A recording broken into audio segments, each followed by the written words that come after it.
All right, today is September 12th, 2021. It's 12:06 p.m. and I'm Kylie Coleman. I'm here with Mr. Norman Larson to discuss his experiences in the Army. So, could you tell me when and where you were born? Sure, I was born in Detroit, Michigan in October of 1960. Yep, 15 October 1960. And yeah, born in Detroit. My family lived in a suburb called Royal Oak, but the hospital was down in Detroit. So, what branch of service and rank and grade were you? So I was in the Army, and when I retired, I was a colonel, which is 06. Oh, wow. And do you know your time served?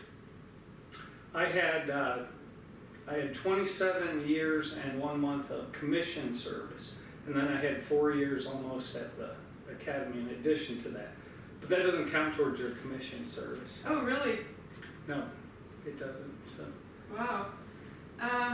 it's extra credit. Yeah.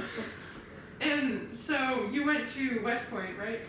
That's correct. Yep, I entered to West Point in 1978, and I graduated in 1982, and that's when I was commissioned. And my career went from 1982 to 2009. Oh, wow. What made you decide to go to West Point? There were a lot of things. Yeah, it was just a number of things I was interested in the military in general, and then I liked the history around it. And there were other options, and you're familiar with them, I think. The Reserve Officer Training Corps and the other academies and whatnot. But I was actually applying for a business. Some scholarship at University of Michigan, and this was a second, not a secondary but this was another track. So I figured, well, I'll just try, I'll do the West Point track or do the, go and get a degree in business from University of Michigan. So I got accepted at Michigan, and then as you're aware, because you're pursuing this, I got a nomination from my congressman and senator, but my senator called me and said, hey, congratulations, but I'm going to give my nomination to someone else because your congressman is going to give it to you, or he had already called me the congressman. So you don't need two nominations, you just need one. So I got the one, and then I headed off to West Point. Now I think back in that time in '78, it was a little.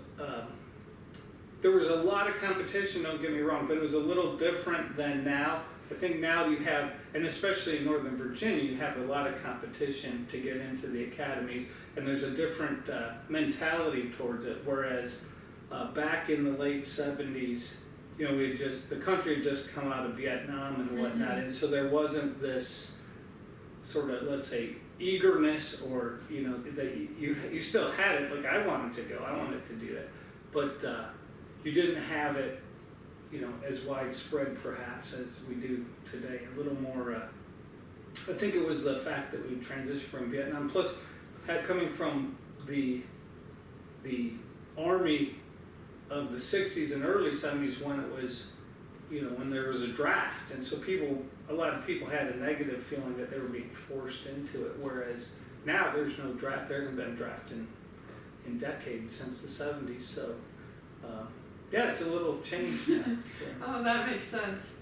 So did you have any military experience in your family?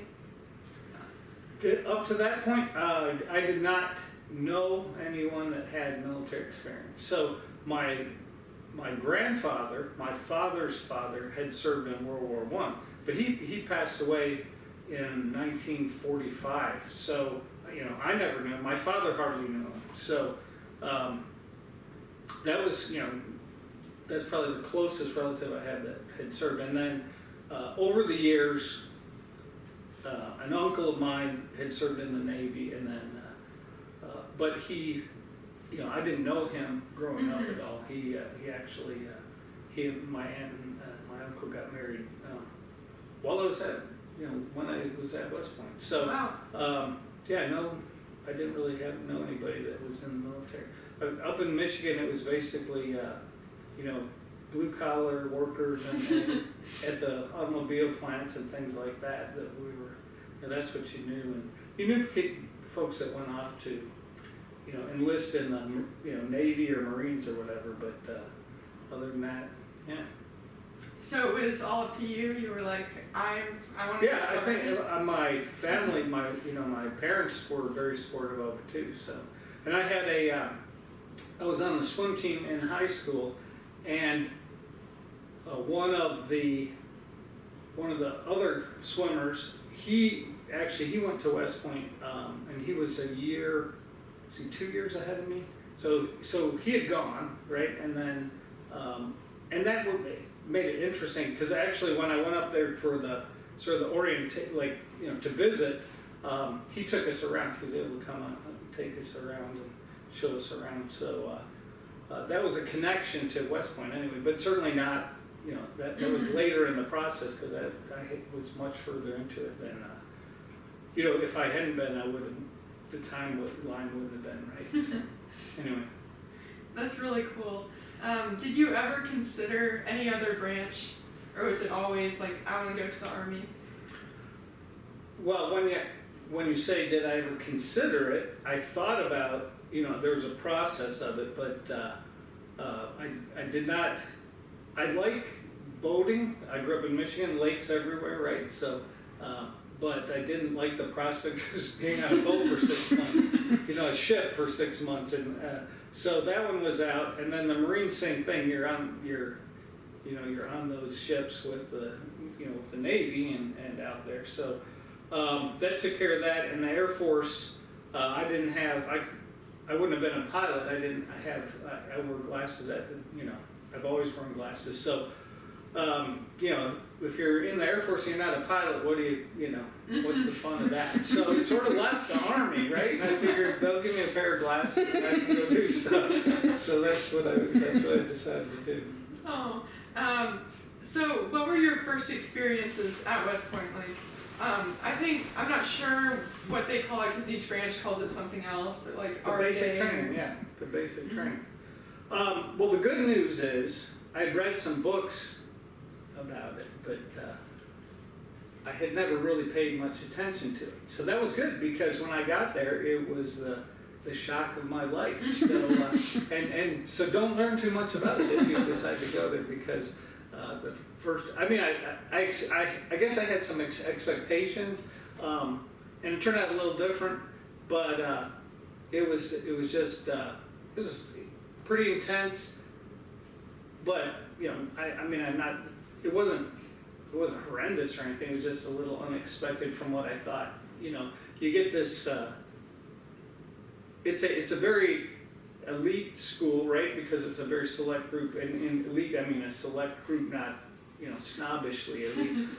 And so you expect them to, hey, let's, you know, the really professional approach, and then, but when you get into your basic training, it's boot camp, or, you know, the typical boot camp kind of scenario. So all of a sudden, you know, they're yelling in your ear to, you know, do this, do that, and whatnot, and but as soon as you adjust to that, it's fine. It just becomes a challenge. So, yeah.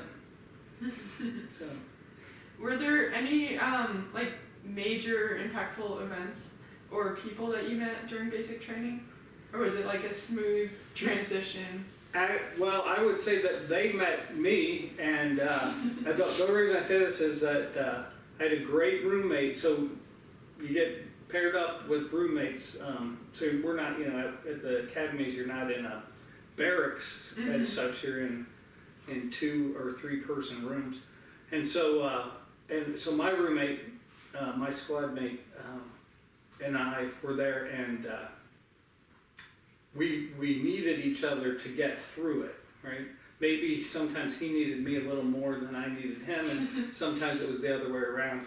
And so yeah, so I guess that was that was impactful. And the one nice thing about him was that he had his he had his family lived close by where they were able to get up there, and so we weren't allowed to go off and do things often, and except if your folks were there, you could go and you could go out to dinner with them or something. So he would invite me to dinner when his folks would come, and yeah, that was pretty good because that was a break from this rigid routine that we had, and they would ship him these huge boxes of snacks and candy and stuff. And I mean, it was literally a moving box. It said like, moving company box. So it was about that high. And we couldn't have it in the room. We had to put it in a different room, our squad room. So we would every so often, we'd go and we'd make little raids on it out to the squad room to get some and bring it back to the room. And then all the rest of the guys in our squad would come in and we'd dole it out. Oh. So yeah, so he was great he kept the morale of the group going just with his with the morale packages that were coming in. So yeah, so that was it. The rest of the folks that were there were all great, solid people, and I mean, none stuck out any more than the rest, but that's because they were all pretty solid. There weren't any. Yeah, no bad apples in that bunch. So. That's great. Yeah. What did you major in at West Point? So, at the time I was there, up until just before I got there, the only thing you could major, there was no major. Really? It was an engineering school, so you were majoring in engineering.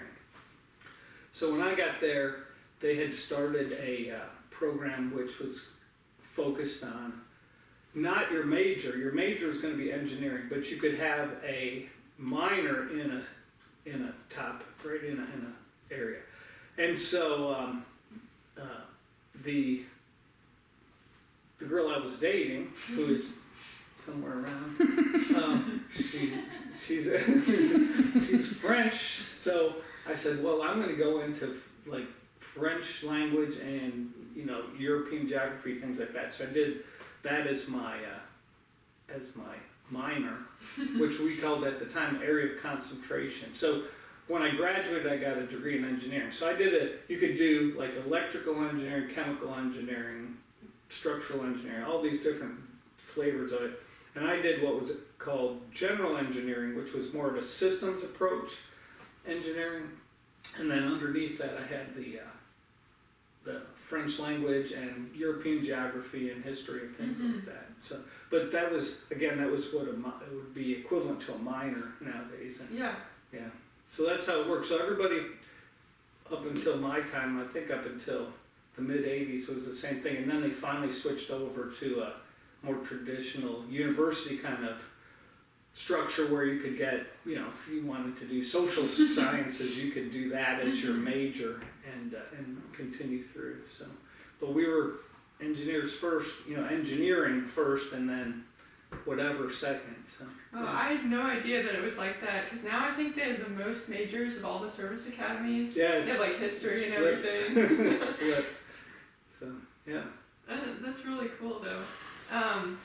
And what was kind of like your life in the college? Like once you got past basic training, did you go to any like summer experiences? Did they have those? So it's mandatory. You're working 12 months a year, right? So you're always there. You're on active duty. You're part of the military. It, as I said earlier, it doesn't count toward your commission service because you're not commissioned yet, but it is active duty. So you are active duty, and just like anybody else in the military. And so what happens is that first summer is the basic training. Then you go into the academic year, and then you come out of that. And then the second year is focused on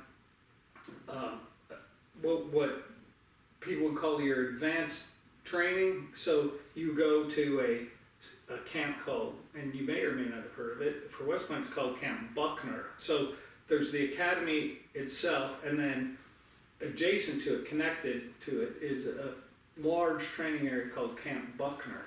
And out there, you go out there, and that summer, so that's the summer between freshman and your sophomore year, or plebe and yearling year in the vernacular. So during that summer, you go through all of the skills of the combat arms and some of the other ones in the Army. So you go and you fire artillery. You go and you do your, obviously you're going to do rifle, rifle range. You're going to go do combat patrols like your infantry. You're going to go down to Fort Knox, or we did, Fort Knox, Kentucky, to the armor school and learn how to drive and fire a tank. And so you go to all these different places and learn the different skill sets of the combat arms and then some of the supporting functions too. So that takes you through your second summer. And then the third summer, and the other, let me back up. And another piece that you get to do on that second summer, if there's time, you go and do a specialization like parachuting or whatever. So originally I was scheduled to go to the airborne school, which I wasn't really that fond of because personally I just don't like heights and it's just my natural thing. And so, but I was scheduled to go to airborne school after that training in the summer. And what happened was, I may have the timing a little wrong, but anyway, what happened was they didn't have enough people to go down to Panama for the jungle training school. So I got moved, a bunch of us got moved into that. And so I went to Panama and did that. So anyway, and I may have that off by one summer, but anyway, you follow that. The third summer you're there, you go in and you act as the cadre,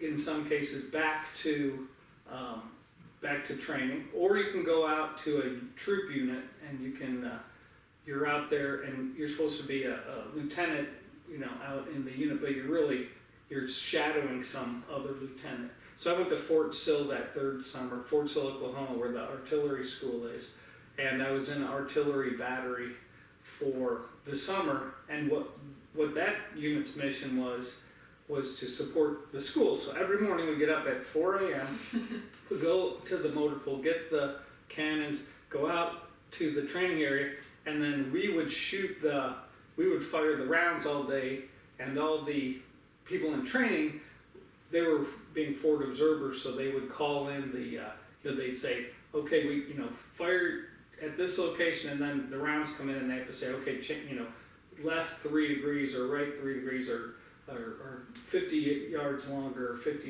yards closer.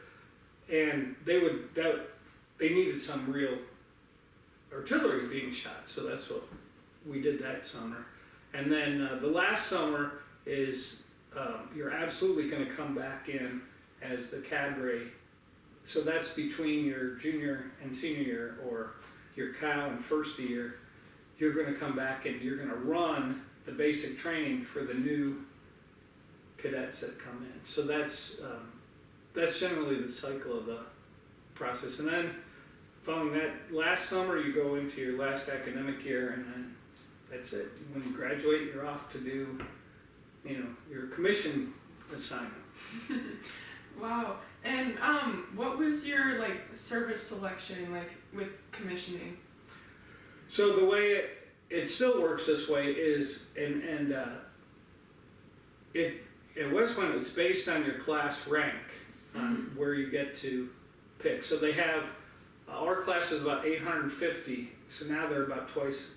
We started with twice that number, but we got whittled down. And you never can grow back out because you have to start at square one, right? So the class always gets smaller.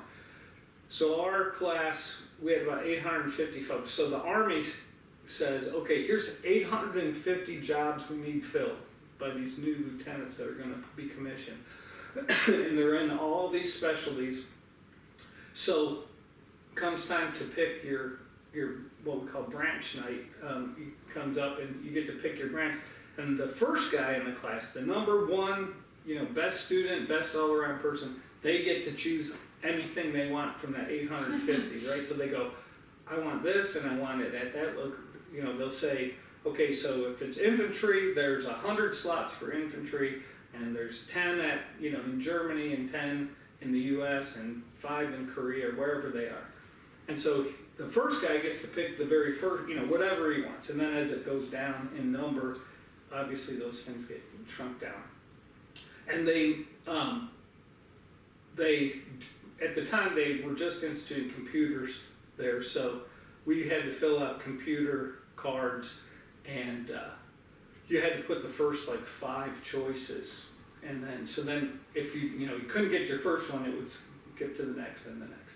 So I think what I decided to do, because leading up to all this, there's a sales pitch by each one of these specializations. So the infantry guy gets up and says, "Oh, this is what we do. We want you to go in. We want infantry to be your choice." And then the armor representative shows up. Well, the guy that got my interest, because I had been interested in the not only in the French side of it, but the engineering thing, but the guy that pitched the chemical and nuclear warfare, and he said, "Well, you're going to go anywhere because everybody needs us. So you're going to work with all these things. You're not limited to one. You could go to any of these units in this specialty, and you're going to be the technical advisor and so forth." And I said, "Wow, that really sounds interesting." And so I put that. I was going to put armor first because my I got not really sponsored, but we had mentors that were assigned from the officers that were teaching there, and he was armor, and I got along great with them, and I thought, that's great. But I put chemical as the first one, and then armor was second, and I think field artillery was third. But as it happened, I was high enough, so I was the first one to pick that chemical, so I automatically got that. So I was like, "Oh, okay, great." So so that's what it ended up being. So if it hadn't been that, it would have been armor. And as a bonus, my first unit as a chemical officer was to go to an armor unit. So I got both. Oh, wow. I got both things. That's great. And the unit I went to was the one that my sponsor at West Point, he had been assigned there as a captain, and he actually goes back. I think he went back to command the battalion later on. So it's a big world but a small world. So yeah, so that's where I went. So I was initially a chemical, biological, and nuclear warfare officer for the Army. Oh, wow. Yeah. So that was back in the days when that threat seemed a lot more real than it might today. So yeah. And what conflicts did you serve in? So depends on how you want to slice the pie on that one. So my first assignment was in Germany. So I married my wife Caroline, and we moved to Germany, and into that armor battalion in Germany. So that nowadays it qualifies as the Cold War, right? So the Cold War. So we served there in Germany for 4 years. So that was in the mid-'80s, and then we came back to the United States, and we were assigned to Fort Hood, Texas, where I was in the 2nd Chemical Battalion, which was one of the few active duty chemical units that otherwise you were assigned out to these other type of units like artillery or armor or whatever. So there were very few pure chemical units at the time. All of them were in the reserves. There was a lot, but they were in the reserves. So for active duty, there was not that many opportunities. But I got to go to the 2nd Chemical Battalion, and our battalion we had a couple functions. Our wartime mission was smoke and reconnaissance. So our smoke units, we would put up these gigantic smoke screens, like miles long with the equipment we had. That was one of our missions, and then we did another function was reconnaissance, where we could go out, and if somebody had used weapons against us, these reconnaissance units would go out and validate what was it that hit us. Was it nerve agent? Was it blood agent? Was it a nuclear weapon or something like that? So we had all the gear to go check that. And then the last part of it was decontamination. So somebody's got to clean everybody up, right? So it's sort of that's the back end of it, and we had some decontamination mission too, where we, if your tank was hit with chemicals, it was all slimed, literally. You'd come back and we would process it and get it back into condition where you didn't have to be in your full protective gear. So, yeah, we were the COVID shot. We were the shot before it was cool. So nobody liked wearing that gear. I tell you, my guys did. So I was in Germany before Fort Hood. I was also I went from the Armored Battalion up to 25th Chemical Company. This was an 8th Infantry Division in Germany, and at the chemical company I was a decontamination platoon leader, and so that was our mission. Was we had a place, if we had gone to war, we would roll out with everybody and we would set up, and then if they were hit by the Soviet Union using chemical weapons or nuclear, they would come back through our location. And so we practiced that a lot, and the one time we actually did any sort of real life application, we did two things real life. One was they had these big exercises back then called Return of Forces to Germany, also known as Reforger. That was an exercise to move units from the US to Germany, and then we'd have some war games, and then they'd bring them back. But the idea was to show we could move those units successfully. Well, when they get to Germany and they drive around and stuff, there's a bunch of parasites in the dirt and whatnot that the U.S. Department of Agriculture doesn't want coming back to the U.S. So we ended up having to decontaminate all these vehicles to the U.S. Department of Agricultural standards, so they could ship their equipment home. And yeah, so we actually did, decontamination in a fashion to apply it. And then the other mission we had was they were starting to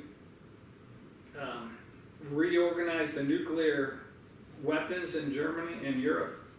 And so every time they'd move them, we had to be on standby in case there was an accident. So, and there was never accidents in the 80s, but earlier in the 60s, there had been some really notorious accidents when they moved nuclear weapons. So we were on standby. We had to have all kinds of equipment and go if they moved them by helicopter at the time. If they had an incident, then we had to get to that incident site as fast as possible, help secure it, and then contain the situation. So that was interesting because we would sit around a lot. We'd go out and sit around a lot and wait and hope that nothing happened, because if it did, it would have been a pretty big incident. So that was part of what we did in Germany. And then coming back at Fort Hood, our missions were similar, but a little less, real life, because we weren't moving nuclear weapons around, and not that, but in the States that was done by somebody else. So so then that took me through Fort Hood. That was in the middle 80s, and then in a military officer's career, and you may have heard this before, when you're a captain, you end up getting to select a second area of expertise. So if you want to stay in your tank, if you're an armor officer and you want to that's all you want to do, then you can ask to just, hey, this is what I'm going to do. And they might say, no, you got to go do something else. But so what I wanted to do was, if you were, I had gone and learned, studied French and European geography, and so the Army has a program called the Foreign Area Officer Program. And so these are area specialists, and they're the ones that go out to embassies and do all kinds of stuff, interface with international partners and whatnot. So I'm sorry, let me turn off the noise button here. Thought I had done that. So while I was at Fort Hood, I applied to be a European area expert, and so I said, wow, this is great. I can use my French, maybe they'll teach me German or some other language. And then I got a letter, and they said, you've been accepted into the program, and you'll be going to the Middle East. And I said, what are you talking about? And they said, well, we don't need European specialists because we have all these people that are, assigned there already, and all these units in Germany. There's so many people that, that know about Europe. We don't need that, but we need somebody for the Middle East. Now this was in about 1987, so nothing was going on in the Middle East just yet, right? And then I said, we talked it over, and we're like, well, okay, let's try this out.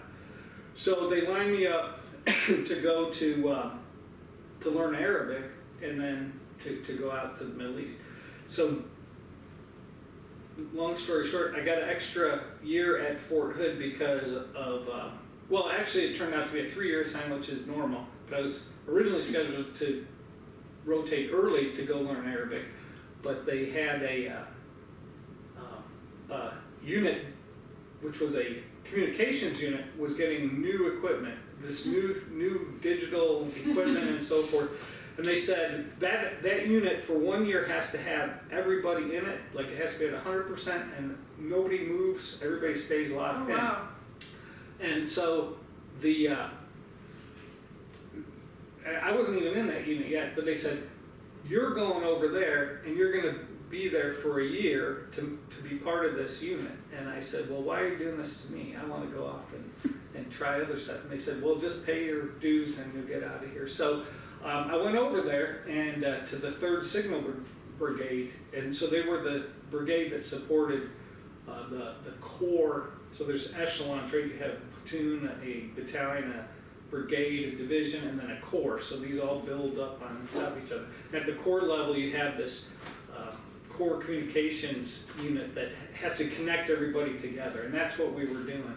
So as a chemical officer, I was sitting with this unit while they got trained up on this new gear, and I said, what do you want me to do? And they said, well, you want to learn how to do it? And I said, sure. So I'm the only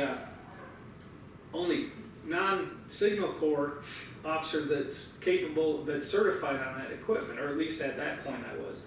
So I went through their training and I got certified on the equipment and whatnot, and we deployed, we successfully met you have to pass like these trials at the end of it, and our unit passed that.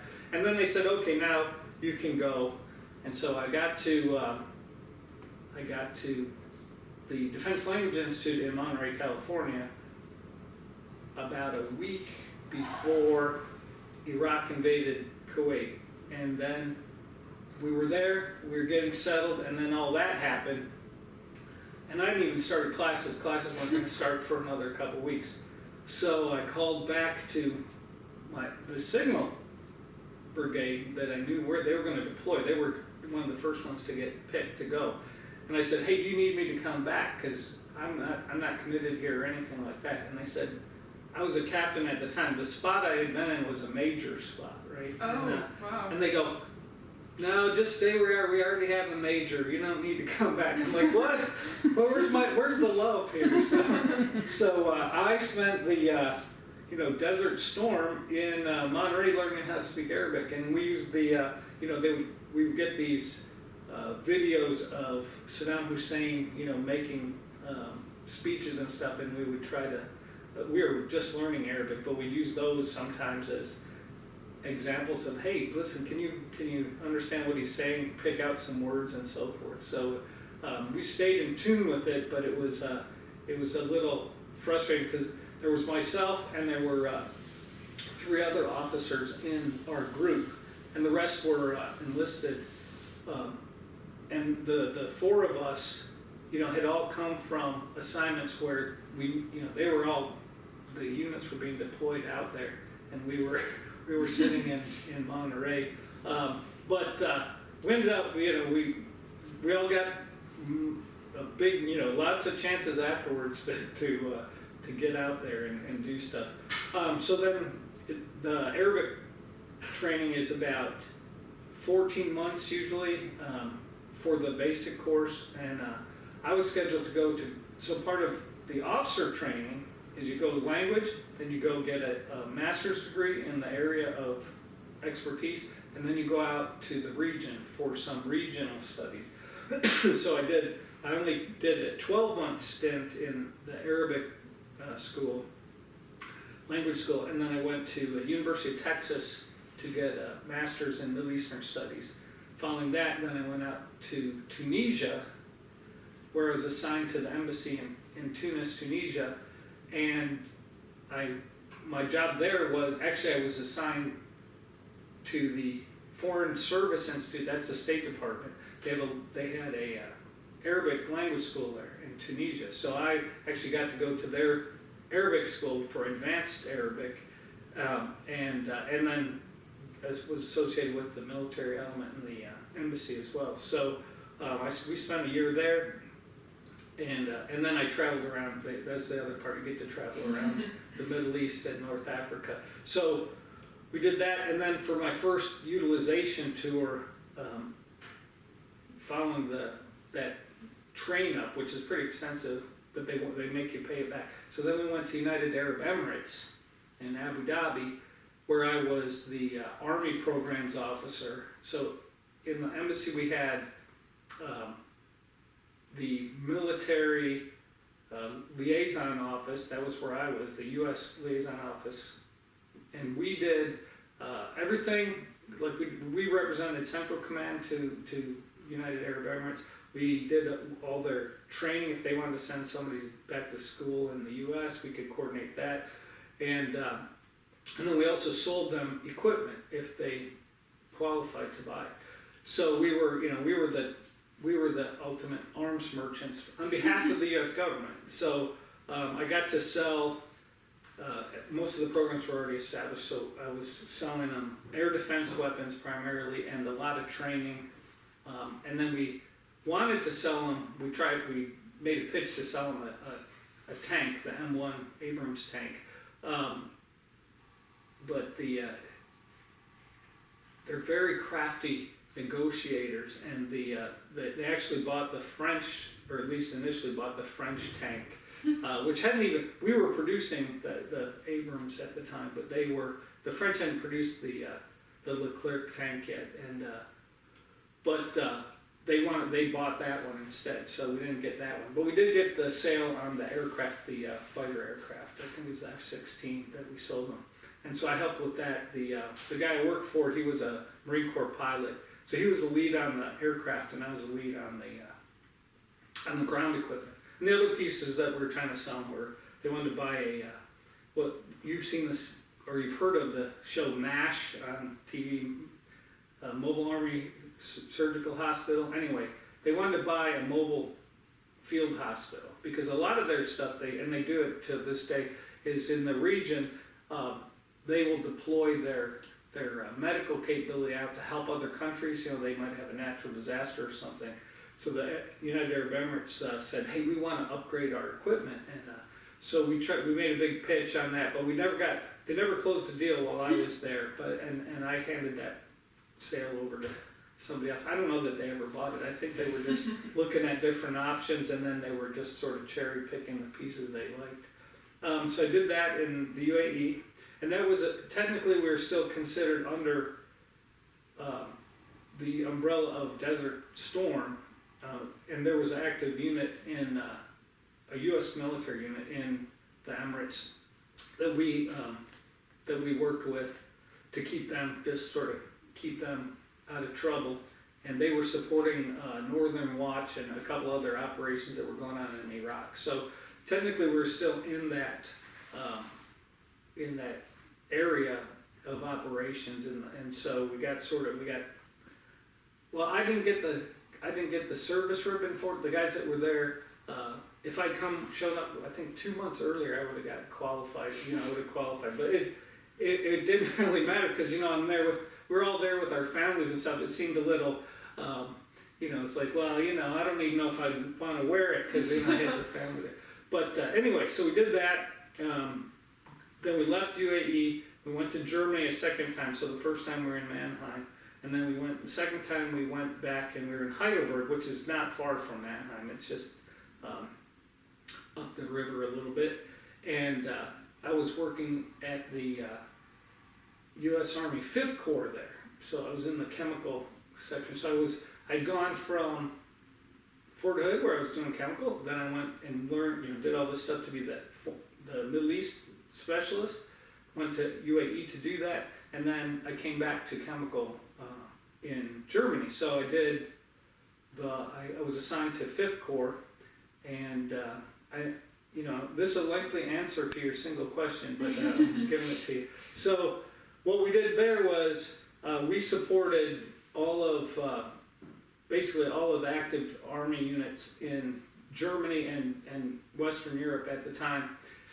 And this was the time when Bosnia was active. So let me see how far. Let me go to my cheat sheet here. So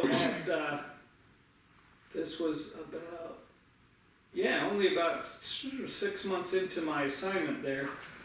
I got tagged to go down to Hungary, so I talked about those echelons, right? Battalion, corps, brigade, division, and corps. So we were at the corps level. So our corps was responsible for running what we called the transition point down in Hungary. So as units would go into Bosnia, they had to come to our site first. We had to make sure they were ready to go, check their equipment, check everything, their health and everything. Then we'd send them down into Bosnia and Croatia and whatnot, and Serbia, and then oversee that. And then when they come back out, they had to come back out through our location too. And there's a lot of interesting stuff that went on with that. So I got to participate in that event. So I went down there for 3 months, which it didn't seem, it doesn't seem long, but it was a long 90 days for me. So I got there just as our element was pulling, our corps, the rest of the corps headquarters was pulling out. And so a bunch of National Guard folks were coming in to take their place, right? So I got in there, and I was just going to be, at the time I was a major, and I was just going to be one major amongst many working in the operations side of the house. And the National Guard colonel who was in charge, on day one, I show up and he goes, "You're my assistant." And I go, "What are you talking about? There's a lieutenant colonel, there's a couple of them around here that outrank me." And he's like, "No, you're my assistant because you're active duty, and I need somebody that has, that knows what's going on and not coming from, nothing wrong with these guys except they were coming from Wisconsin and, Milwaukee." So he said, "I need somebody that's been out here and knows the lines of communication back to Germany and LA." So his name was Colonel David Lay, great guy he was from Washington State. He was a individual augmentee to that. So he was also in the reserve. So he was on active duty for that. Unfortunately, his father passed away about a week later. So this is right after I got there. So as soon as he left, I became in charge of the operation. And so I was this major, I had lieutenant colonels working for me, and we were in charge of this base. We were the operations for that base. And I worked for one-star general, who was the one-star general that was in charge of our staff up in Heidelberg too. And he would come down every so often to check on things. And so, I mean, he sort of knew me, but not much because I'd only been there for 6 months. But anyway, so I did that for the 90 days, and then Colonel Lay finally came back, and they said, "Well, we're restructuring this operation, so we're going to release you back to Germany." So I went back to Germany after that. It was interesting. I got a number of trips down into Croatia. We owned a helicopter unit that would fly stuff down and back, and so every so often I'd get on a helicopter since I was in charge of the operations side of the house, and fly down there and see what it was like, and then come back and see that we were giving them the support they needed. So got back to Germany. And then, let me check again. I don't know if this one's on my record. Oh. I don't think it is. So, but anyway, so a little while after that, the Iraqis started to threaten to shoot Scud missiles at Israel.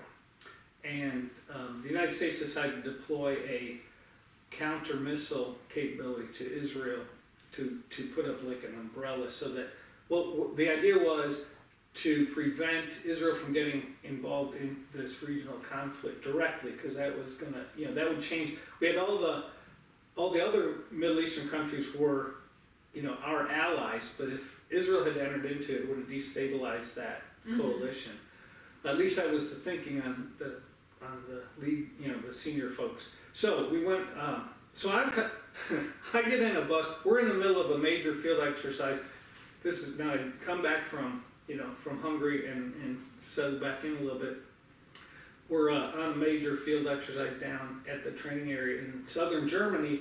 So I get on a this is a little while afterwards. I get on a van and with all my gear and head down there to the exercise so I can be back in the field, living in a tent, and we're practicing for the next big thing. And I arrived down there about 2 in the morning because our vehicle broke down, and I dragged my stuff into the orderly room, and I go to sign in, and the sergeant on duty goes, "Are you Major Larson?" I said, "Yeah." He goes, "Wait here." I go, "Man, I'm tired. Just show me where my bunk is. I just want to get." He's like, "No, wait here." So he goes running off, and he grabs the colonel I work for, the one from Germany. He's down here on the exercise, and he comes back and goes, "Norm, don't unpack." I'm like, "What are you talking about?" He goes, "I got you're gonna have to go back up to Heidelberg, so get on the next van and go on back up." And I'm like, so I didn't unpack. I threw my stuff in, and then when I got back, I found out that I was going to be part of this anti-missile deployment. Oh wow. So anyway, at the time it was, it was supposed to be very close hold, right? That who was going and so forth. So we get out there, we fly out there. The Air Force flies us out, and of course all of the people get there really quick because we just get on a plane and go. But these big Patriot missile systems have to come by ship, so they're lagging behind. But we show up, and they had set up a tent city for us, and the first day we got there was a huge sandstorm. So we get in our tents, and we're finally get to sleep. I show up, and they said, "You're with this Major Patterson over there. He's the Air Force guy. He's doing something." I was theoretically going to be the head of the Joint Visitor Bureau. I was going to be the visitor coordinator for people that were coming to see this so-called low-profile operation. So there weren't going to be any visitors. But the real reason I was going is because of my chemical, nuclear, biological warfare, experience. Because if any of these missiles coming in had chemicals on them, they wanted some expertise there. So they sort of stacked the deck. Anyway, I show up, go into the tent. I'm in there. About 4 or 5 in the morning. I'm like, "Oh, I'm gonna have to find the latrine. Where is it?" and Major Patterson's Jeff says, "Just out the door and to the right about 100 yards, right? Or about 100. It was a weird ways away." And so I get out of the door. I didn't really look, and then I take about 5 steps, and I couldn't see anything. It was the worst sandstorm I've ever been in. And I go, "This is not good." So I start yelling for him, and he's like, "Yeah, I'm over here." So I found the tent. I'm like, "I'm going to have to wait a little while. I don't know how long I can wait." But anyway, the sun came up, and it was still completely, sandstorm. And finally found my way over there to the latrine and back. And not after tripping over a lot of people's tent stakes and stuff, but it lasted for maybe 2 days, so we couldn't do anything for 2 days. We couldn't even basically move. We barely could move around, and especially all the new guys, we didn't know where anything was. We had no, situational awareness. And it finally calmed down, and then we were set up, and we, then it became the task force to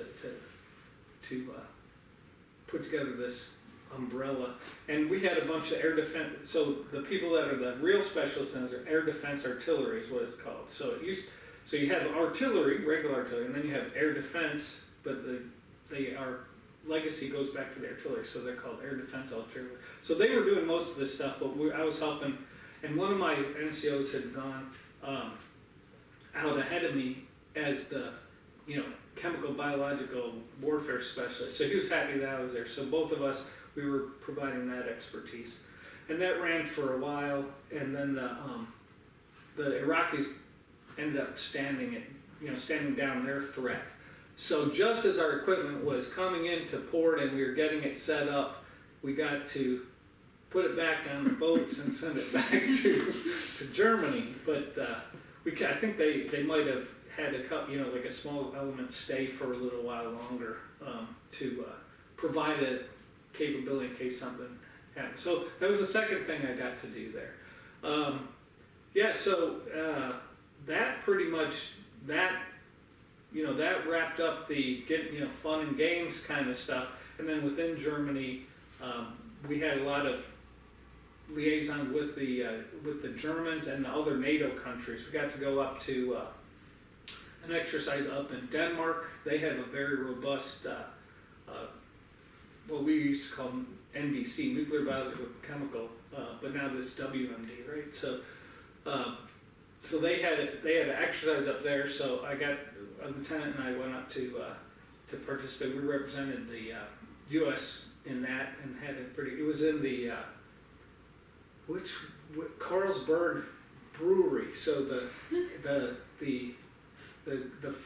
guy who established the brewery had been in the Danish military reserves, and he said, I always want the reserves to have a place to go. So he said they can have this room for their exercise and whatnot, and they can have as much beer as they want, anytime they want. So after the exercise, so anyway, we got to see this place and have a few beers at the end. Of course, not during the exercise, but very interesting. So got to do that, and then got to do we did a lot of hazardous material, which would be sort of the WMD kind of thing with the Germans as far as preparing for some kind of a attack or something. So that finished that up, and we hit an hour already almost, but probably the most exciting stuff is to come. But so then we came back from there. We came back here to this exact place. This is the reason why we're here. So at the time I was assigned to the Defense Threat Reduction Agency coming out of Germany. So I was going to be on what was called the On-Site Inspection Agency. At the time we still do have treaties where we would go inspect the Russians' weapons and they would come inspect ours to make sure everything's in compliance, right? It's like, we trust you, but we're going to go verify it ourselves. So I was originally assigned to that, and the office was right at Dulles Airport. So it's right there across from the airport. There's a bunch of gray buildings. Now the parking structure is between them and the airport. But that's where I was going to work. And so we flew back from Germany, and we'd already come back early and figured out where we wanted to live and everything. We bought this house. And when we touched down, the guy who was my sponsor, that was welcoming me from Vitra, he said, "Hey Norm, good to meet you, but you're not going to be working with us." And I said, "What are you talking about?" And he goes, "Oh, the guys over in the program section have stolen you away to their thing." So anyway, what was that? That was, I went from possibly going out and inspecting things to managing my part of it was I was managing or overseeing all of the services, systems, procurement. So if for example, I had protective masks, what you might think of as a gas mask. All of the gas masks that were going to be developed and produced and bought, I was the one who had to go at the very top and go make sure those things were running okay. Now they have huge program offices and everything, but we were Congress had mandated that there be some top level double check, and I ended up being part of that program. So I got to go and see all these. So it was like Air Force, Navy, Marine Corps, all services, and they would go. I'd have colonels briefing me. I was still a major, and I got promoted to lieutenant colonel at the time. So anyway, so we're in there, we're sitting here, we're going, okay, you know, is this the way it's gonna play out? Because I was getting close to my 20-year mark when I could retire, and you initially could retire. And then an officer who had been in my advanced course with me when we came back from Germany the first time, he called me and he said, hey Norm, did you hear the guy that was supposed to be the military attaché in Beirut, he dropped out of the program. And they're really hurting. They need somebody to go to Beirut. And for a Middle East specialist, that was like that's what you wanted. You wanted to go. Beirut is like one of the most interesting assignments. It might not be the safest or most stable, but it's the most interesting. So I'm like, okay, who do I call? So I called and they said, yeah, we could use you. You got all the qualifications. I said, all right. Talked with my boss and I was about a year into the assignment, so on a 3-year assignment. I said, do you mind if I go? And he's like, we'll find, you know, we're just managing programs, we can do that. And so I jumped track back over to the Middle East specialty, right? And that's where pretty much, that's where the rest of my career was. So I went through training, then I went out to Beirut in 99, at the end of 1999, and so all of 2000, is that right, 2099? No, in 2000 I went out, so I got here in 99, 2000 I went out, end of 2000, so all of 2001, up until 20 years ago yesterday, I was in Beirut, or most of that time, and then, you know, and then everything changed, right? So we were out doing, at the time, Syria was occupying most of Lebanon, and we had just done a reconnaissance of all the sites that the Syrian military had established to occupy Lebanon. And we had just come back into the embassy when, because we're 6 hours ahead, and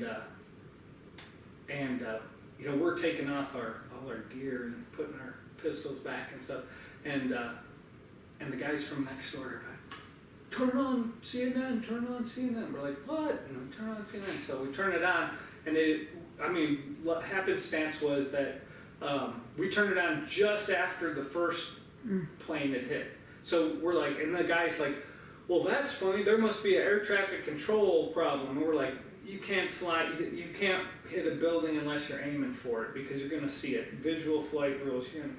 Anyway, and then we saw the second one hit, you know, and so we're like, ooh, this is serious. So put the pistol back, and because we didn't know what it meant, and so then the rest of my assignment there was shaded by that, you know, by the 9/11, sort of the tenseness of it. It was already a little tense in Lebanon, but you had that undercurrent from that because you didn't know what was really happening. It was still playing out, and then finally, you know, the Bin Laden connection and so forth got sort of focalized it out to Afghanistan and that part of the world. But so I did 2 years in Lebanon, and then came back here. So for that assignment, I was working for Defense Intelligence Agency. They run the military attaché program. I came back, I was part of the operational staff back here that was doing the same, that we were running the stateside part of that program. And then I lined up to go to Syria, so I got to go to Damascus and do the same thing, right? And in the meantime, I got to go to the National War College for my second master's degree, courtesy of the military, and then that's also what we call professional military education level. Let me see what level it is. PME. Come on, give me my PME. Oh, it doesn't have it in here. I'm sure it says it here somewhere. But anyway, so in the military, as you progress in rank, in the Army anyway, you have to have certain professional educational benchmarks, right? You have to meet those. And to become a colonel, one of them is the War College level training. So if you get selected for that, you pretty much, you sort of know you're probably going to make colonel, which surprised me both on both things, because I never I never, planned, like I was just enjoying what I was doing, so I never planned on that at all. And I was in fact gonna go, the position in Damascus was for a colonel, but the person that was there that I would replace was a lieutenant colonel, and they hadn't been able to fill it with a colonel, so the precedent had already been set, so I was like, oh, I was figuring I was gonna go either way. So I did go to the War College, and then I went off to Damascus, where we spent 2 years there. And very interesting. The first year we were there, relations between the U.S. and Syria had already been very tense, and they got worse. So after the first year, my family came back here, and I just stayed there on my own. And that would, a number of things happened. There were some issues we had a small American school that supported the kids from the embassy and from like the international companies and so forth, and that was shut down after an accident really with one of the students. But they were on a field trip, and one of the students was killed accidentally, but since it was one of the Syrian students who was in the school, it all came back on the school, and they shut us down, or they shut the school down. So it all sort of came together that way. And so I was there for 2 years. My family was there for 1. That first year we were there, after 6 months, see, I always get the 6 months thing. So after 6 months, yeah, in December, it's like around Christmas, and I get this message. I don't have a hard copy of it right now, but it said, pre-deployment notification for Iraq. And I'm like, well, I'm already in Syria. What's going on? And so we checked on it, and the CENTCOM commander and his staff had decided they wanted a bunch of colonels who could speak Arabic to go to Iraq, I'm guessing sort of the Lawrence of Arabia model, where we were supposed to go out and work with the locals to get them to be part of the government and whatnot, especially the Sunnis. The Sunnis were the ones that were, because the Shias had come in and displaced the Sunnis. Saddam was Sunni, and the Sunni minority had been running the place. And then as soon as he got toppled, the Shia majority came in, and they were running the place, along with the Kurds as a co-partner there. And so the Sunnis, they weren't part of it, and so they wanted us to go do that. So we went. I got sent there with 4 other colonels that were pulled from various parts of the army. And we went out to Iraq, to Baghdad, and then we tried to get them, and we slowly were working to get them to come back. We actually had so much work, and yet some unfortunate outcomes. Is we had gotten one of the tribal leaders to come in and talk to the ambassador, to the U.S. ambassador, and try to get him, and it went really well. Great meeting.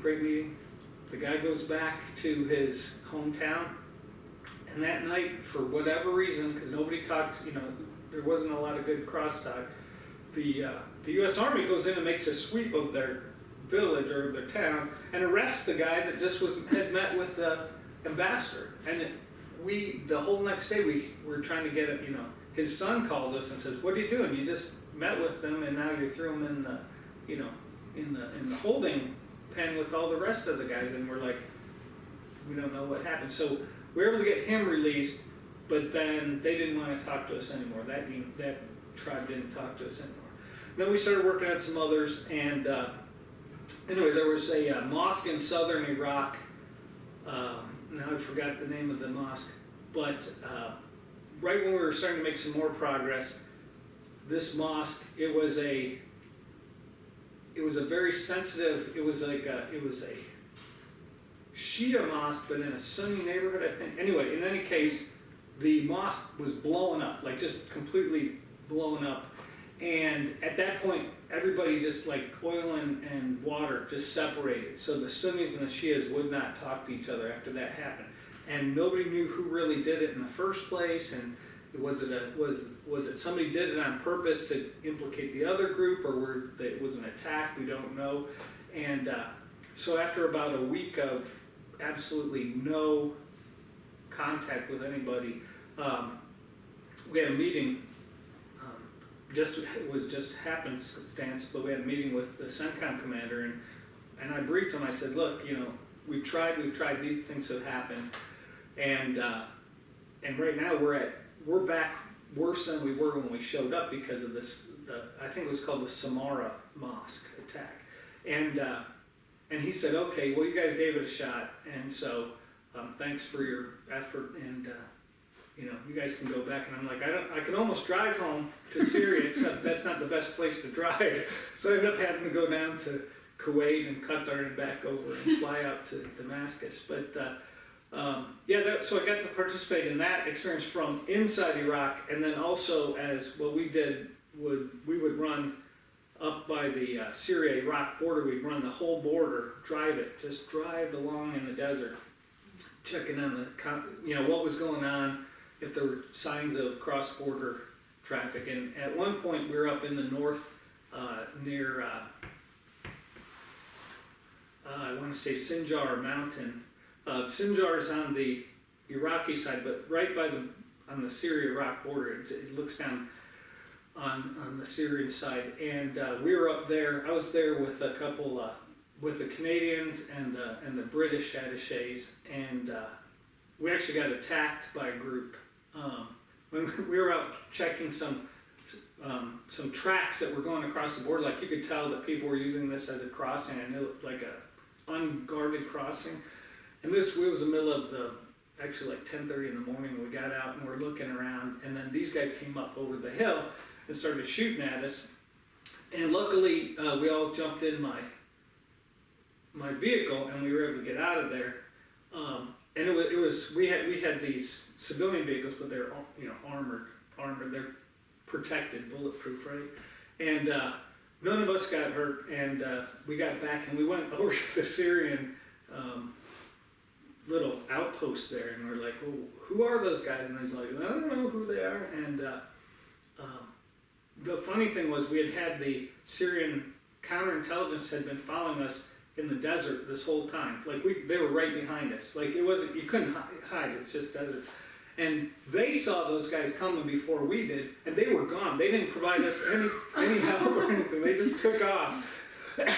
So we're like, well, and we did not recover the second vehicle at the time. But luckily we found out that the Kurds had got the control of the vehicle, and the U.S. military that was working with them called us and said, hey, we have your vehicle, and it was the British vehicle, and you guys can come back up and get it. So we were able to go back up and get it, and luckily nobody got hit, because we could literally see, anyway, we could see so we're talking to the lieutenant up there, and he goes, hey, you guys are really lucky. We said, what?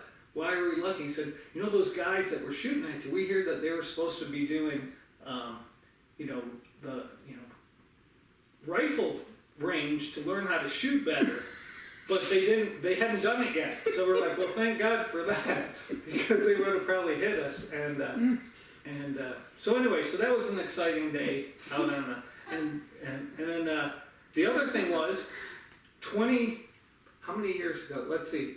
This would be maybe 15 years ago. Anyway, 15 years ago, I think, possibly. Anyway, on September 12th, this was, I think it was in 2006. So that would be 15 years ago. Anyway, on September 11th, we knew what it was about, and I actually gone to a reception the night before on September 11th. And it was being hosted by the Netherlands, right? And so, but somebody said, hey, hey, Americans, say something about September 11th. So we got up there that night and said, let's take a minute to remember what happened. And, we're all out here trying to keep things safe for the rest of the world and whatnot. So, September 11th passes. We all think we're good to go. I go into work at 10 o'clock on September 12th in the morning. A car pulls up right outside, like closer than the street is here. We had a wall though, however, thank goodness. between our building and the street. And some terrorists basically get out and start throwing bombs, pipe bombs over the wall and start shooting at people on the street. And they eventually tried to get into the embassy.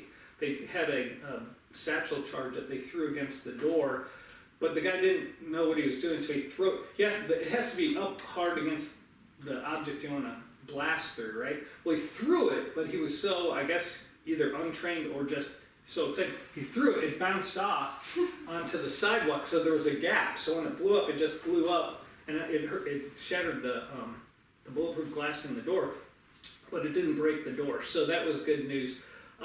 But they were in the street there, and they started a gunfight with the Syrian police that were around. And then up on the top where the vehicle entrance was,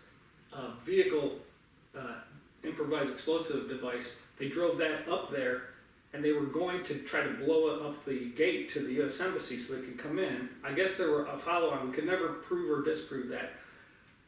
Here's human nature, though. The guy, and I'm almost done with my stories here. So the guy is driving, because we had surveillance footage from that street.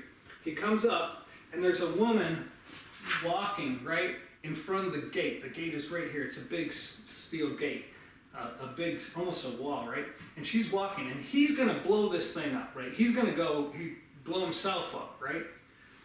But this woman is here, so he swerves to miss her. Now, she would have been blown up in the whole thing, but he swerves to miss her, and he hits this, on either side of the gate, there's these big cement pylons so that if you swerved, you wouldn't crash into the wall, which was cement, right? And it would break down easier. So he hits that, and when he does that, the wiring for the bomb comes apart. And you can see, I don't know if that video is still available anywhere, but it's on, I think ABC showed it like twice or something before they pulled it from their newscast. But you can see him in the van trying to detonate it, and it's not working. So he had a rifle with him, so he hops out and starts shooting, and he goes down to his buddies down below. But they eventually, the Syrians end up shooting all of them. So I think the one guy that came down survived for a bit, but they never told, the Syrians wouldn't tell us what happened. They wouldn't tell us anything about what they knew or what they didn't know. But we knew about the vehicle with the explosives because once things settled down, I went up to that part of the embassy, and our embassy security officer was already up there, and they had the back of it, and we're like, oh wow. So unfortunately, I didn't have my camera. Back then, phones didn't have cameras on them. At least the ones we had didn't. Anyway, so, but the Syrians, because this vehicle had crashed into the thing, it wasn't movable, they were just going in and taking the stuff apart, right, and putting in another vehicle to drive off, which none of us would ever do, because what if it goes off, what if it's set up to go off if you tamper with it? So, but anyway, but we could see where the wires had broke when he hit that. So, sometimes you just get lucky, and because if they'd come in the back way, we had no security in the back area. All the security was up by the front, and the thing that saved us was he swerved. There were double gates, so he would have had to get through a second gate as well. But maybe they had planned for it. We just don't know if they had follow. Usually you have a follow-on that would try to come through there. So that was another exciting day, and I called my wife, and once it was all done, and she was sleeping because it's 6 hours different, right? And I'm like, everything's okay, everything's okay, everything's okay. And she's like, what are you talking about? And I'm like, I'm okay, everybody's okay. And she's like, calm down, what's going on? I said, well, you'll see it on the news, I gotta go. So anyway, yeah, another exciting day. And then, that must have been 2006, because I was supposed to leave the summer of 2007, like in June or July, but the head of the embassy, the chargé d'affaires, who I knew from Tunisia, he had been in the same language class with me, he said, Norm, you have to stay until, I can't let you go until after that 12 September thing, in case they try to do it again. So I got a free extension to 12 September to, I think, I fled on like the 14th or something. But so interesting stuff. In addition to other stuff that happened. So that was my part. I mean, I wasn't part of like a big, infantry attack or a armored battalion attack on something, but that, and then there's other stories about in Lebanon we had some interactions with Hezbollah on the southern border between Lebanon and we're on the Lebanese side, so we're in Hezbollah territory, but a couple events where there's a little friction between us and them, and not they I think their guys were just trying to show off their muscle, but anyway, so I think everybody gets their in the military, everybody does their thing, and it's all a big team, right? So my pieces weren't part of a big team plan. They were more individual and small group stuff, but it all adds up to the big picture, and we were always getting what needed to be done and getting information back to the United States. So finished up there, came back to Defense Intelligence Agency, which is down at Bowling Air Base. Now I think it's called Joint Base Bowling Anacostia or something like that. So it's the Navy. The Navy and the Air Force had the base were right next to each other, so they just combined them. And so I did that for another year as head of the Middle East North Africa division. So all the attachés in the Middle East North Africa worked for me operationally. But of course they were out there and I was here, but they operationally they worked for me. And then when it was about a year into it, I decided, I'd had a lot of fun and it was time to move on. Oh, there we go, we're gonna have my daughter show up. And anyway, just to wrap it up, so I got an offer of you can go to Iraq or you can go to Afghanistan, or you can go to Iraq or Afghanistan. And I said, well, you know what? I've had enough fun with all this, and I'm going to let some younger folks take charge of it. Because the jobs they were offering me were not the kind that I had done previously, where I was in charge of the office. I would have been working on some staff for some general, and which is not, it's needed, but after having so much independence in these other jobs, I just thought it probably wasn't going to work. So I retired from the Army at that point in 2009, and then and I've been retired ever since. But I think I keep giving back. I've given a couple. I've talked to a couple groups from DIA. They said, hey, just tell us about your experience. We want to get a feel for what it is like on the ground there. And I continue to work for the U.S. government. I'm a intel operations specialist for Customs and Border Protection. So I've got about another year or two in me for that. We'll see how that goes. But anyway, yeah. So that's my story. Yeah, and so although we're here in Ashburn, Virginia right now, where we've been. This house has been our home since 2009, or actually 1999, what am I talking about, 1999. We had many excursions out, either with me going somewhere or the whole family going somewhere. So although we've been here that long, sometimes it feels less long because of our different experiences and whatnot. So. There we go. So I did a lot of talking, but there you have it. Wow, that's amazing. Let me make sure I got everything off my cheat sheet. Yeah. Why did you decide to stay for the full 20 years? No, more than that. And more. So this is the thing about the military, right?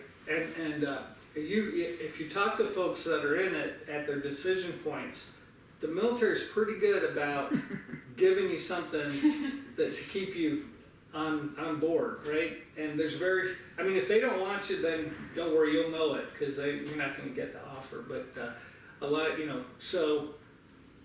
of these, for example, when we came back here and I was with Defense Threat Reduction Agency, that was near my 20-year mark. So I was ready to move on out. I was ready to retire, and then Beirut came up, which was sort of happenstance, but it was really something that I wanted. And then once I got out there, it's like, this is this is really interesting. This is something that I wanted to. This is what I trained for way back when, and so I enjoyed that. And then when I knew that I could line up an assignment in Damascus, another very hard. I mean, there's only now there's no military there, but at the time there was myself, Air Force major, a Army warrant officer, and an Army master sergeant. So there was only 4 active duty military besides the Marines that were guarding, the Marine Guard on the embassy, and they sort of count special. But there's only 4 U.S. military in that country, and we were those 4. So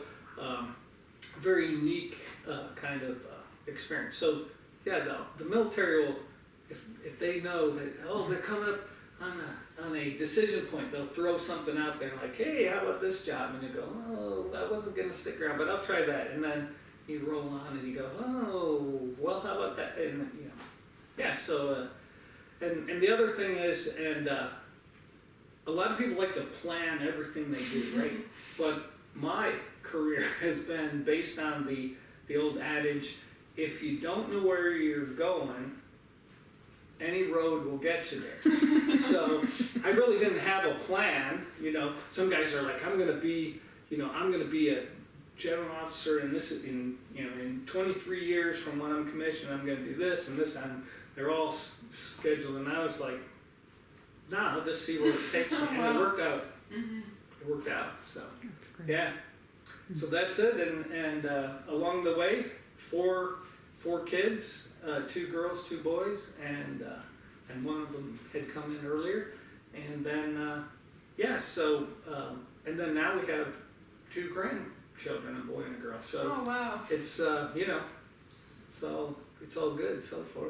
So some days you just gotta and doing something like this makes you reflect back on it and go, oh yeah, it's not too bad. So definitely.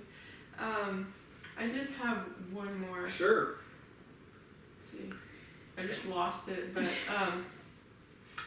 so how do you think your service impacted your job and after service life? I mean, how did that, the job I'm in now, how does that connect back to the job I had before? And what kind of challenges you faced, how did that impact your job? How did it help? Maybe how did it get me? Well, so it set me up for everything that followed. So when I retired, my old adage, if I don't know where I'm going, so I got out and I said, you know what I'm going to do? I'm retired, right? I'm retired from the military. I'm just going to be retired and see what this is like. So I did it for about a month, and my bank account went, I was getting that retired pay, but it went, and I'm like, well, maybe this is great, but I could maybe use a little bit of something. And I had some of the guys that I worked with along the way, one of them, having been with me in Baghdad, as a matter of fact, had retired, and they were working for a company, and I gave them a ring. I gave these guys a ring, and I said, hey, what's it, you guys hiring over there? And they said, oh yeah, you know what, throw us your resume, we'll see what we can do.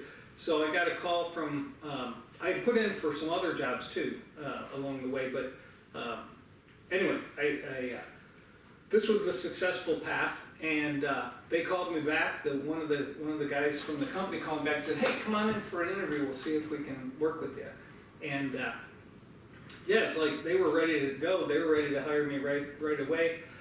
Key things were, at the job I was going into needed the security clearance, the Middle East experience and background, the intelligence background, and so forth.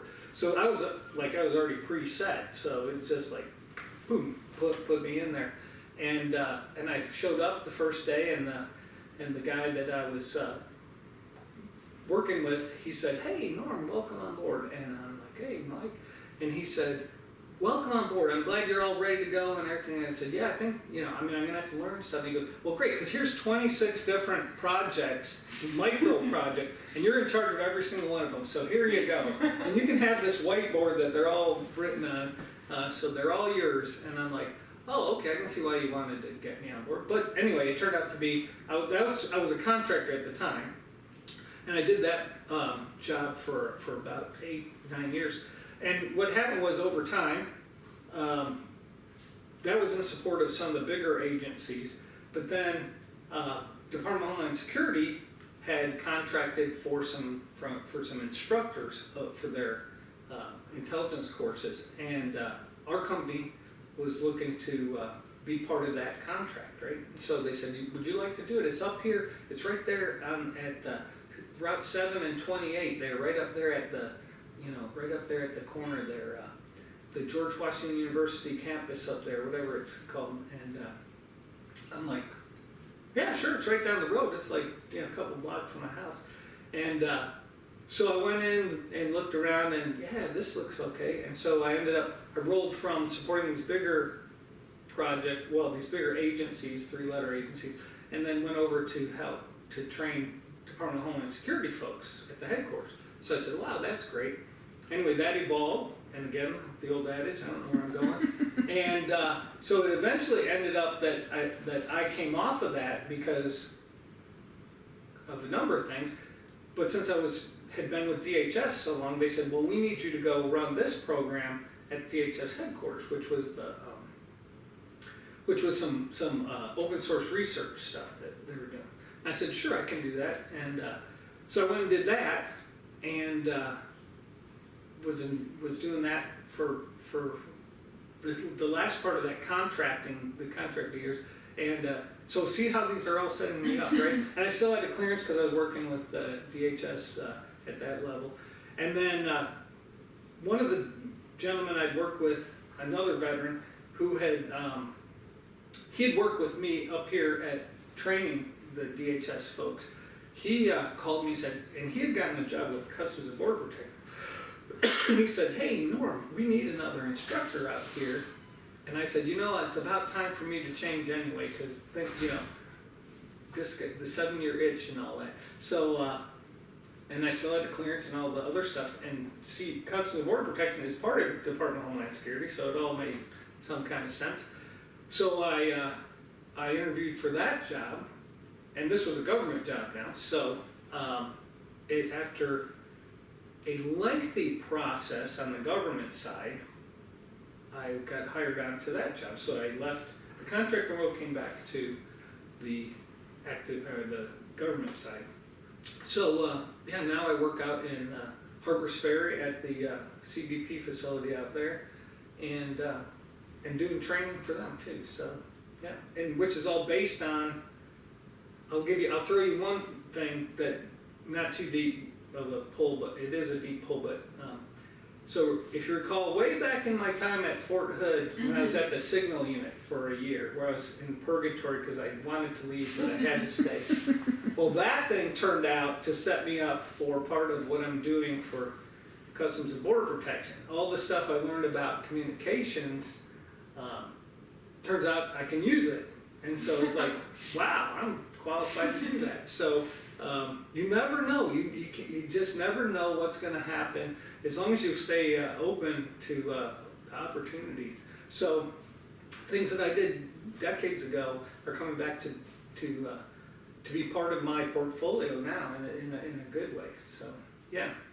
So that's I think it's and I've seen a lot of other folks. I hired folks when I was a contractor. I was hiring just as another answer to your thing. I hired some folks who were having a tough time, especially and hopefully you will, if you can get get into an academy, you won't have to experience this. But a lot of folks coming out of college nowadays are hit with this wall that they can't get past getting a good solid job, right? Even if they've got all the skills. And so I was looking for folks to round out my team at DHS headquarters. And I would find these folks who had military backgrounds. They'd gone through some courses. They had a clearance because of their military background, but they'd gotten out of the military and they were looking for something new to do, but they just couldn't break through the barrier. And but they had all the qualifications I needed that I wanted for my jobs, and I knew that they had that military background. And I said, well, I know what to expect of them. I mean, good or bad, I know what to expect.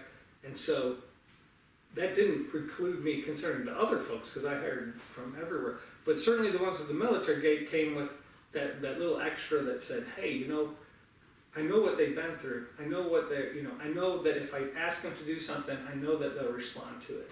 And so I hired a lot of folks, and I know I've hired folks, the right folks, because all of them got hired away from, they went from being contractors for me to, and DHS hired them away from me. So that meant to me that, hey, I must have picked some really good folks, because 3 of the folks are still over there that I had brought onto that team with me. That was 10 years ago, but they're still over there, and I talk to them from time to time, but as government employees now, because they were that good that they, you know, they just needed that opportunity. So, yeah, that's, I think the military's played out well for me, but also for a lot of other folks, and yeah, it's a good deal. I try to convince my kids to go in, but they're like, we lived it with you for our whole life. We want to go different directions. So, yeah. So anyway, there you go. Anything else? No, that's all I had. Thank you so much for meeting with me, and thank you for your service. Sure. Well, it was my pleasure to serve. So, you know, I feel sort of awkward when people say that. Thank you for your service. It's good that people are thinking that way, because I'll tell you, there were when I went to West Point, the first year there in '78, I remember walking across, because it wasn't closed. Anybody could come onto the campus. Oh, wow. Onto the base. That was back when we had open facilities, and I remember we'd be going to class, and there'd be people standing in the road. Like, this is in our dormitories are in one place, our barracks are in one place, then right across the street is our classroom. So we just had to go down and across the street and into the building, and people would be standing in there, you know, and they'd be protesting this or that and yelling at us, and we're like, on campus? Yeah, at the time. They couldn't, if they did anything outrageous, they'd be removed, but otherwise it was supposed to be free speech. And so, you know, it's just a little strange. It's like, hey, I just got here, man. I don't know why you're yelling at me, but okay, you know, free speech and all that. So, I think that's a lot of veterans, you know, realize that, you know, no matter who's out there, they all gave their, you know, men and women all gave their all to let them say what they want, right? Mm-hmm. We're here. I'm not here to tell you what to think or do. I'm here to defend your right to be able to do that, you know, and that's, I think everybody's pretty proud of that when they come away with it. It's a little bit, you're caught between a rock and a hard place, because you're like, hey guys, we're out here keeping you guys free to do this, and yet you're in our face. What's going on? So sometimes it's a little frustrating, but I think everybody at the end of the day, you know, you search for a deeper meaning, so, and you know why you're there. So, yeah. Absolutely. Anyway, there you have it. And if anybody ever watches this from start to finish, I'd be amazed. Oh, thank you. Yeah, sure. All right.